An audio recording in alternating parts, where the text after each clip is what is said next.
You're listening to Turi Writer's She Said What podcast. I'm Turi, along with Marcy Persky. In this installment, when you go on vacation, do you find out a few things about your traveling companion?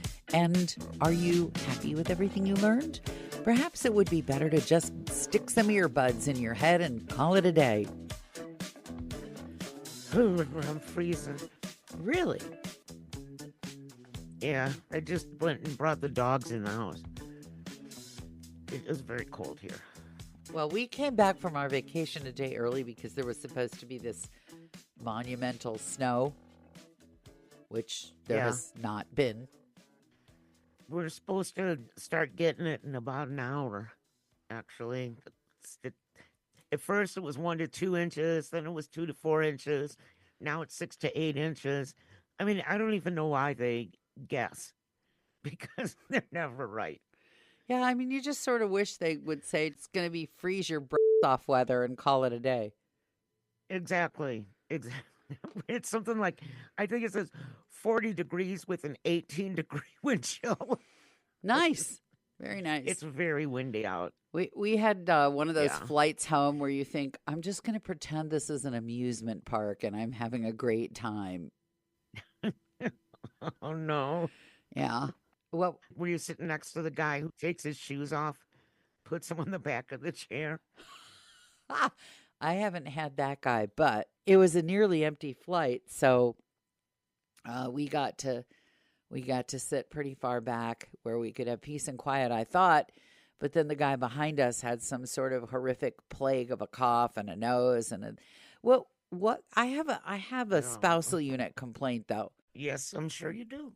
Because when we landed, I said, well, we're all going to catch something from that guy who was sitting behind us, hacking and wheezing and blowing his nose. And the spousal unit said, well, I didn't hear that. And I thought, yeah, because you had your earbuds in the whole time. And now I'm thinking about all the stupid conversations you have with people. You have these conversations with people. You think they're hearing you. They're looking right at you. And they're nodding, and then you realize that they heard like 10% of whatever it was you said because they had their freaking earbuds in. I don't understand that's this. Me, but without the earbuds. What? That's you, but without the earbuds? I said that's me, but without the. Yeah, I'll be the first to admit it that half the time my husband's talking to me, and I have no idea what he's saying because I'm listening to TV or thinking about something else, or I don't even know. But yeah, and then he says, "What did I just say?" And I'm like, blah, blah, blah, blah, blah, blah, blah. Well, do you get an exemption if it's your spouse? Maybe that's it. I mean, I wonder if the spousal unit takes his earbuds out when other people are speaking, or is this just an effort at self-defense on his part? Probably self-defense. Well, I can count on you. So yeah, there's a whole world of people just kind of, and here's the thing. Why would they imagine that they can hear things with earbuds in? Why would that even seem to be a thing that they would imagine that they could do?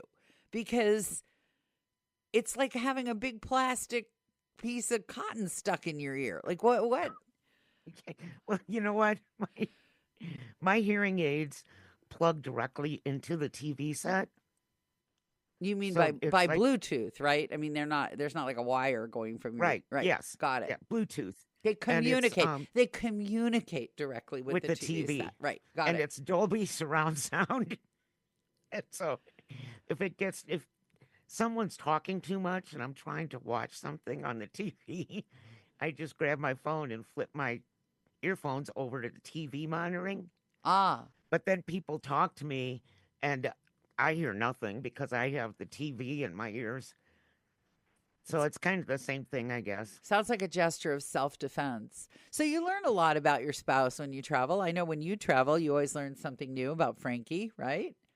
Oh, yeah. He's great every time.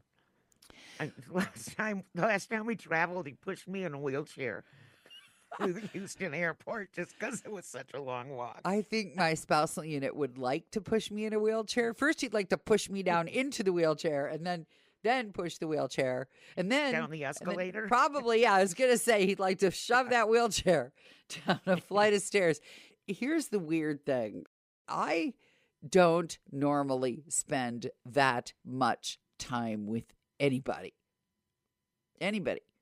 Certainly not the spousal unit. We each have our offices here. And as you have heard me mentioned, my criteria for my office was that I basically have a castle with a moat with alligators around it so that nobody could bother me when I'm sitting here. Right. And I, of course, am entitled to bother him anytime while he's sitting in his office because you can never tell. Again, the headphones. You can't tell if he's on a phone call, a work call, or watching a basketball game. You just can't tell. Or mumbling to himself. Yeah. But on vacation, or what passes for vacation for us, on vacation, I sort of have to lock myself in a car and talk to him and listen to him. So what happened for the first 4 days, I think, of the vacation was that there wasn't a thing that I said that he didn't have a micromanaging tip for. Okay. There was nothing. There was absolutely nothing. Like from the way I packed my liquids in my suitcase, to the gifts that I brought, to where I set the wet towel on a hook. And there was just absolutely nothing that he didn't have some sort of comment about how I should be doing it. And by the third day, I was ready to shove him down a flight of stairs. But instead, I very calmly said, "Have you noticed that?" And he knows it's bad when I say, "Have you noticed?" That's kind of my Andy Rooney, like, yeah. Have you noticed that every single thing I've suggested, you've had a better idea or a comment on, and it's been 3 days? And his response I think he knew that I was just this close to leaping out of a moving vehicle. Just this close, which may have been his game plan all along, for all I know. We're the opposite. Like, our vacation rule is the minute we step off the porch stairs out front, yes, we're on vacation. There's no schedule. There's no nothing. We don't get on each other about anything because we're on vacation. And everything is just really lackadaisical, if that makes sense. I think that I may send my husband without me to you for a little vacation training, because I loved the vacation. The vacation was great. We met some cousins of his he'd never met, and they were fabulous people, and they were fabulous hosts, and they showed us all around their city, the city of Birmingham, Alabama, which I had no idea had quite so many cool things to recommend it. And they sort of signaled to us what kind of hosts they would be. They told us which museum, the Civil Rights Museum, we should go visit. And they had us go visit the even better Civil Rights Museum in Montgomery, which was, they were all quite something. And the topography of Alabama, it's mountainous. I had no idea. It was just gorgeous and lovely and wonderful. But you think that your last refuge, you imagine, is going to be the navigation app. Mm-hmm. Because how the hell are you going to argue with the navigation app? It's true. But the spousal unit found a way to argue with the navigation app, which I had set up. Argue back? That really would have been something. No, it didn't argue back.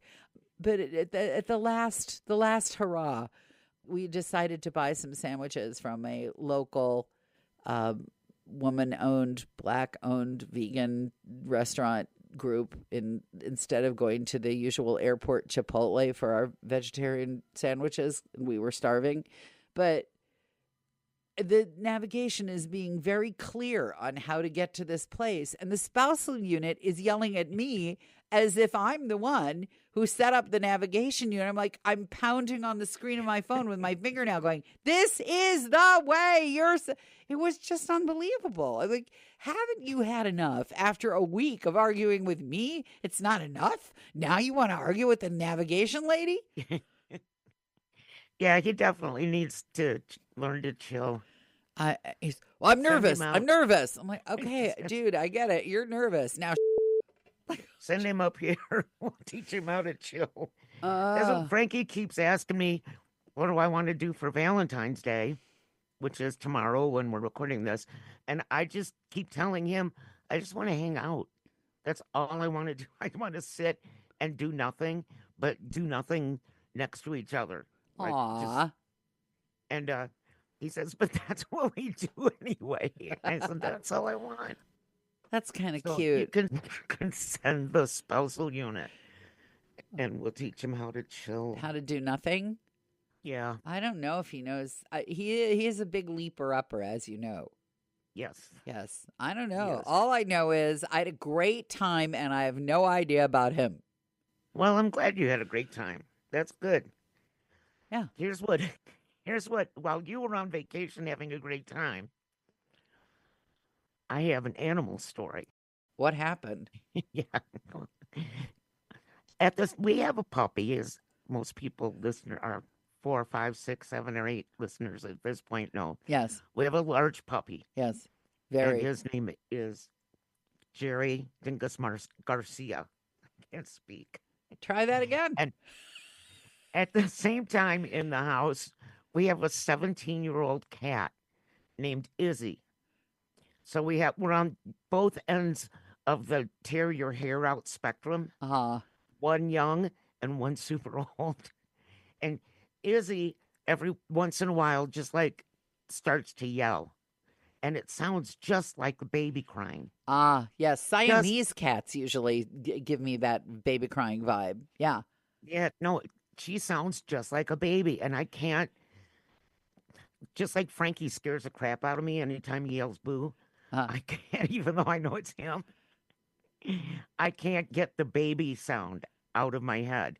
So I always think, oh my God, the baby's in the house. And I'm like jumping up to find out what's going on. You could put your earbuds in. That's what you should do. That's what put your earbuds in. And then, as far as the naughty puppy goes, well, he's just now getting into his naughty phase. He's about 6 months old. And everything he knew last month has just flown the coop like a teenager. And so this morning, I put him outside, but I lost the hook for his zip line. Uh-oh. Because we don't let him run free because, as you know, it's not very populated out here. And there's a lot of predators and a lot of places to get lost. So he takes off running. And I'm like, well, it's really cold to be standing out here in my pajamas. So I go get a coat, and I'm standing on the front deck yelling, Jerry, come, Jerry, come. Just the pockets full of cheap hot dogs are not a main attraction anymore? Well, they were in the fridge. Uh-oh. Well, there's your mistake. Yeah. It was dark out, and it was 6:30 in the morning. But he came back with a whole roll of toilet paper in his mouth. A clean roll or not? A clean roll, a brand new roll of toilet paper. I'm like, where did you find that? This is a pandemic dog. That's what you need. Remember when everybody was hoarding toilet paper? You should have had this guy. You could have rented him out. I could have sent him out for eggs. Yeah, true. Now you can. Yes, it was like a whole never used roll of toilet paper. Wrapped or unwrapped? It was unwrapped. Okay. Then I'm not using it. No, I threw it in Frankie's hammock so he can find it in the spring. I thought maybe you took it camping and lost track of it in your corner of your property.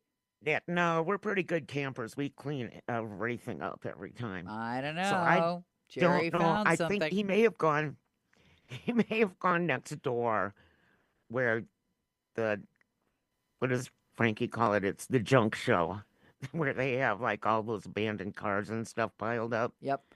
Not really next door, but a couple of acres away. Exactly. So maybe somebody over there was. Maybe somebody was in their outhouse and now they're screwed because Jerry Dingus Garcia just ran off with their toilet paper. That's right. Now it's in the hammock on the front deck waiting for springtime. Come and get it. Yep. Thanks for listening to Tory Writers' She Said What podcast. We're glad you found us, and I hope you'll find my book, She Said What? A Life on the Air. It's all true, but I've changed the names of the people and the radio stations and a bunch of other stuff because I'd prefer not to get sued. You can find it at your neighborhood independent bookstore or on Amazon.